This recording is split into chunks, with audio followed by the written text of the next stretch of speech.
നമ്മളുടെ ഇന്നത്തെ യാത്ര 1545 കാലഘട്ടങ്ങളിൽ ഡച്ചുകാർ പണി കഴിപ്പിച്ച മട്ടാഞ്ചേരി പാലസിലേക്കാണ്. എറണാകുളത്തു നിന്നും തോപ്പുംപടി ഇരുമ്പുപാലം വഴിയാണ് മട്ടാഞ്ചേരിയിലേക്ക് നമ്മൾ യാത്ര ചെയ്യുന്നത്. മട്ടാഞ്ചേരി പോലീസ് സ്റ്റേഷന് മുന്നിലൂടെയുള്ള വഴിയിൽ വലതുവശത്തായാണ് ഡച്ച് പാലസ് സ്ഥിതി ചെയ്യുന്നത്.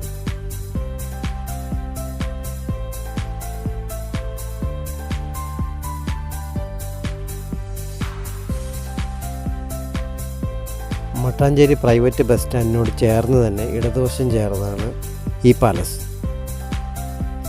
പാലസിന് മുന്നിലെ റോഡിന് ഇരുവശവുമുള്ള വഴിയോര വിപണനമേളയും സുഗന്ധദ്രവ്യങ്ങളുടെ വിൽപ്പനശാലയും വളരെ സവിശേഷത ഉണർത്തുന്ന ഒന്നാണ്.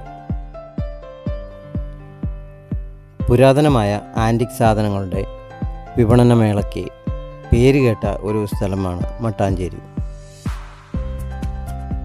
ആദ്യകാലങ്ങളിൽ നമുക്ക് ആവശ്യമുള്ള സാധനങ്ങൾ കൈമാറ്റം ചെയ്ത് എടുക്കുന്ന ഒരു സമ്പ്രദായം ഉണ്ടായിരുന്ന സമയത്ത് മാറ്റൽ ചേരി, ചേരി എന്നാൽ പ്രദേശം, ആ പ്രദേശത്തെയാണ് മാറ്റൽ ചേരി മട്ടാഞ്ചേരിയായി രൂപാന്തരപ്പെട്ടത്.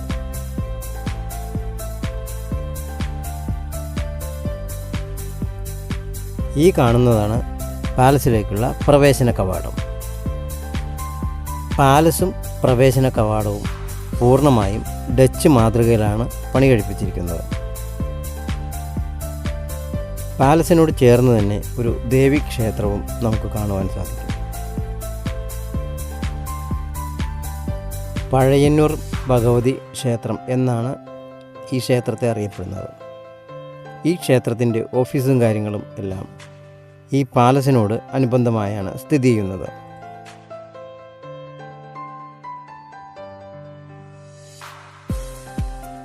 പഴയന്നൂർ ഭഗവതി ക്ഷേത്രം ഈ പാലസിനകത്താണ് സ്ഥിതി ചെയ്യുന്നത് എന്നുള്ളതാണ് സവിശേഷമായ മറ്റൊരു കാര്യം.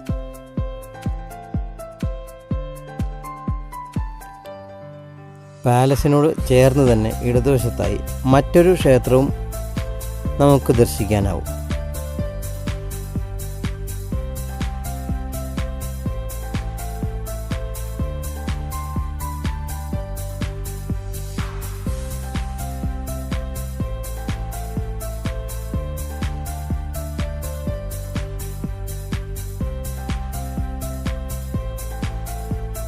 ഈ കരിങ്കൽ പടവുകളിലൂടെയാണ് പാലസിനകത്തേക്കുള്ള പ്രവേശനം. ഇവിടെ നമുക്ക് എൻട്രി ഫീസ് ഉണ്ട്. ഒരാൾക്ക് 10 രൂപയാണ്. പാലസിനുള്ളിൽ മുകളിലായി ചെയ്തിരിക്കുന്ന വർക്കുകളെല്ലാം നമ്മുടെ ക്ഷേത്രശില്പികളുടെ കരവിരുതാണെന്ന് നമുക്ക് കാഴ്ചയിൽ തന്നെ തിരിച്ചറിയുവാൻ സാധിക്കും.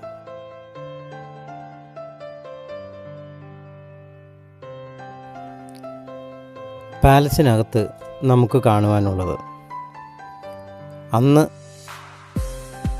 അന്ന് കാലത്ത് അവരുപയോഗിച്ചിരുന്ന ആയുധങ്ങളും അവർ വരച്ചിരുന്ന ചിത്രങ്ങളും അവർ ഉപയോഗിച്ചിരുന്ന ഡ്രസ്സുകളും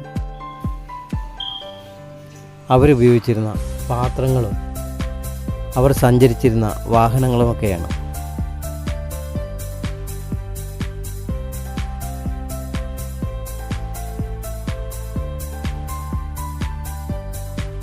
ഈ കാണുന്നതാണ് പാലസിനുള്ളിലെ ക്ഷേത്രം.